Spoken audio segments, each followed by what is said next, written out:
Hello dears, welcome back to my YouTube channel Madhav classes. आज हम लोग जो है 11th क्लास मैथ जो है एक्सरसाइज 1.2 सेट्स का जो चल रहा था उस पर हम क्या करेंगे 1.2 का थ्योरी का क्लास करेंगे। ठीक है, तो आज हम लोग को फर्स्ट टॉपिक है कि रिक्त समुच्चय होता क्या है। तो इसको जानने से पहले इसको थोड़ा बहुत हम लोग समझ लेते हैं कि रिक्त समुच्चय मतलब होता क्या है। रिक्त मतलब होता क्या है? रिक्त मतलब हम लोगों को, जैसे हम लोगों को कोई क्वेश्चन देता था कि निम्नलिखित में हम लोग को क्वेश्चन मिल जाता था कि निम्नलिखित में रिक्त स्थानों की पूर्ति करें। ठीक है, जैसे हम लोग मैथ में पढ़ते हैं कि रिक्त स्थानों को पूर्ति करें, या फिर साइंस में भी पढ़ते हैं रिक्त स्थानों को पूर्ति करें, मतलब खाली स्थान को भरना, उसी को बोला जाता है रिक्त। ठीक है, मतलब कोई संख्या रहेगा, जैसे यहाँ आपका 4 है, अब प्लस है, यहाँ वाला डिजिट आपका डॉट डॉट दे दिया है और इसका रिजल्ट जो है आपका 8 लाया। मतलब 4 में कितना एलिमेंट यहाँ पर रखेंगे, मतलब संख्या रखेंगे तो रिजल्ट 8 आएगा।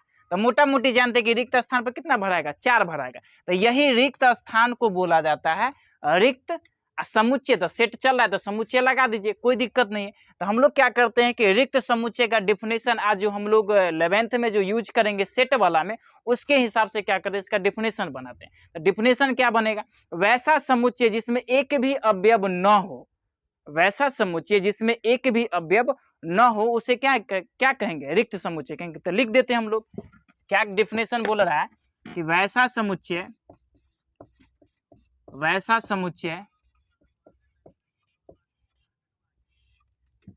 जिसमें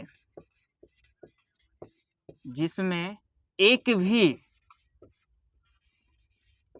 अवयव ना हो, मतलब खाली होना चाहिए, ना हो, उसे क्या कहेंगे? उसे रिक्त समुच्चय कहेंगे।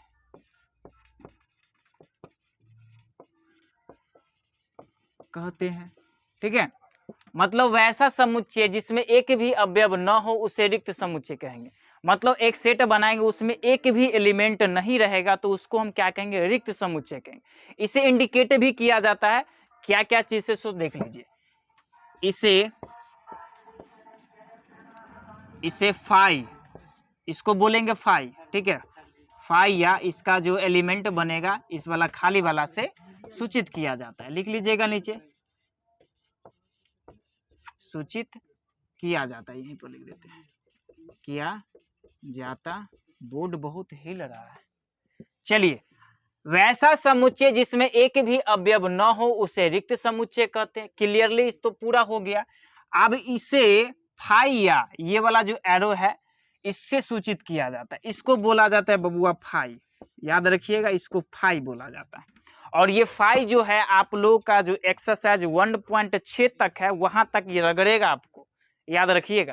तो इसको पूरा दिमाग में बैठा ही लीजिएगा, उसको फाई बोला जाता है। और रिक्त समुच्चय का डिफिनेशन आपका हो गया कि वैसा समुच्चय जिसमें एक भी अवयव न हो उसे हम क्या कहेंगे? रिक्त समुच्चय कहेंगे। 2-3 टॉपिक और पढ़ना है, उसको जल्दी जल्दी हम लोग पूरा कर लेते हैं। अगर ये आपका टॉपिक समझ में आ गया होगा तो चैनल को सब्सक्राइब करना और लाइक करना। आगे चलते हैं। आगे हम लोग का टॉपिक में पढ़ना है यही वाला में परिमिति।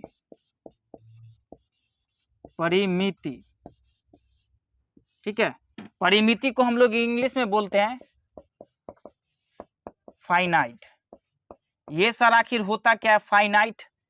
ठीक है, तो फाइनाइट जो होगा ना, हम लोग को क्वेश्चन आएगा इसमें कि परिमिति और अपरिमिति का पहचान करें, मतलब कौन परिमिति है और कौन सा अपरिमिति है। तो परिमिति का डिफिनेशन कहता है कि वैसा समुच्चय जिसके अंतिम पद दिया हो, वैसा समुच्चय जिसके अंतिम पद दिया हो, या एक और डिफिनेशन दे सकते हैं आप लोग कि वैसा समुच्चय जिसको हम गिन सकते हैं उसको बोला जाता है परिमिति। ठीक है, मतलब वैसा समुच्चय जिसका अंतिम पद दिया हो। अब देखो भाई, किसी का अंतिम पद दिले होगा तो कहीं ना कहीं जाकर शुरू से कहीं ना कहीं जाकर के खत्म हुआ होगा। अब खत्म हुआ है तो हम उसको क्या करेंगे? गिन लेंगे ना। शुरू से लेकर के लास्ट तक खत्म किया तो बीच वाला तो सब एलिमेंट गिना जाएगा, तो उसी को बोला जाता है परिमित। ठीक है, परिमित को इंग्लिश में बोलते हैं फाइनाइट। इसका डिफिनेशन क्या लिखेंगे कि वैसा समुच्चय जिसके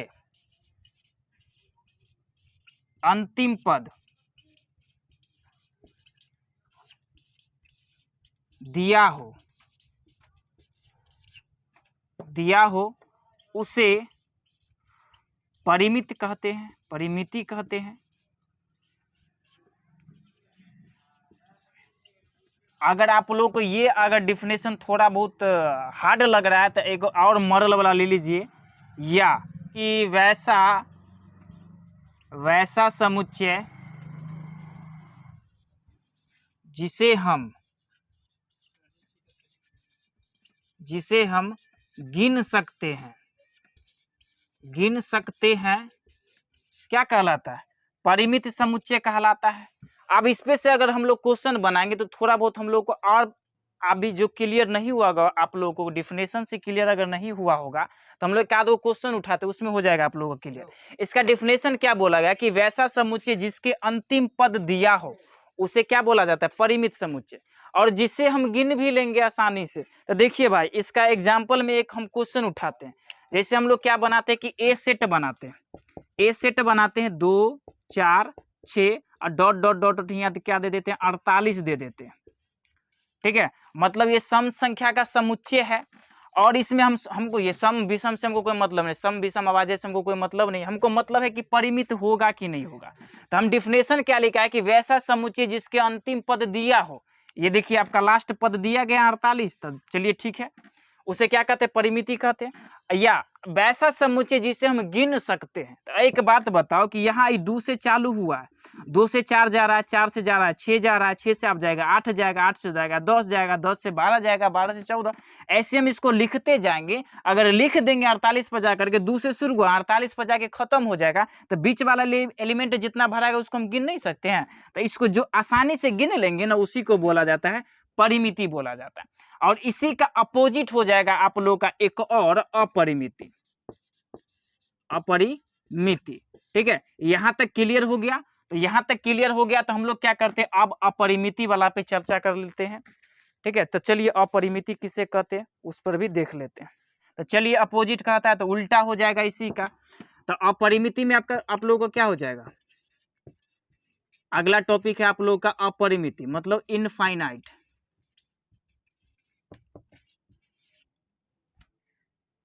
ये आप लोगों को दिखाई नहीं देता होगा, इनफाइनाइट। ठीक है, इसका डिफिनेशन वही होगा, वैसा समुच्चय, इस पे तो चर्चा ही नहीं करना है, वैसा समुच्चय, ठीक है, जिसके अंतिम पद नहीं दिया हो, वैसा समुच्चय जिसका या फिर जिसके अंतिम पद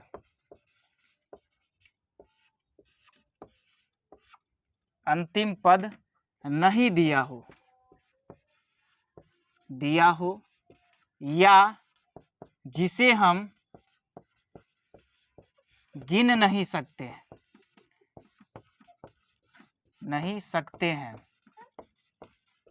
उसे क्या बोलते हैं? अपरिमित समुच्चय कहते हैं,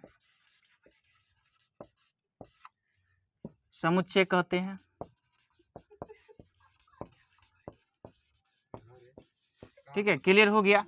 मतलब बोला गया कि अपरिमित में, इनफाइनाइट में, कि वैसा समुच्चय जिसके अंतिम पद नहीं दिया हो, या एक और डिफिनेशन है कि जिसे हम आसानी से गिन नहीं सकते हैं, उसे क्या बोला जाता है? अपरिमित समुच्चय, इनफाइनाइट बोला जाता है। जैसे हम लोग यही वाला क्या करते हैं, एग्जाम्पल ले लेते हैं। जैसे आप लोग ए सेट बना लीजिए, ठीक है, आप ए सेट बी सेट कुछ भी बना सकते हैं, doesn't matter. 2 4 6 dot dot dot dot, इसको डॉटे डॉट में रहने दीजिए।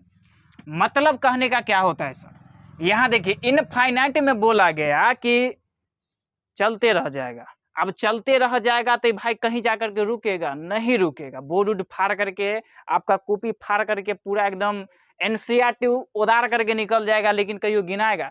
नहीं गिनाएगा। मतलब 2 से चालू हुआ, 4 तक गया, 4 से 6 गया, 6 से 8 जाएगा, 10 12 14, इसी करते करते करते करते पूरा चला जाएगा। अब पूरा चला जाएगा तो लास्ट में कहीं रुका? नहीं ना रुका। और नहीं रुका तो इसको हम गिन सकते हैं? बाप जिंदगी में काउंट नहीं होगा। तो उसी को क्या बोला जाता है? अपरिमित समुच्चय बोला जाता है। चलिए, आज आप लोग का 3 टॉपिक जो हुआ कंप्लीटली पूरा हो गया। मतलब हमको 1.2 में जितना यूज होगा उतना हम लोग क्या कर लिए, पढ़ लिए और कंबाइंड कर लिए। ठीक है, बाकी आगे हम लोग क्या करेंगे, एक्सरसाइज पे चर्चा करेंगे और मिलते हैं नेक्स्ट क्लास में। आज तक के लिए इतना ही। जय हिंद।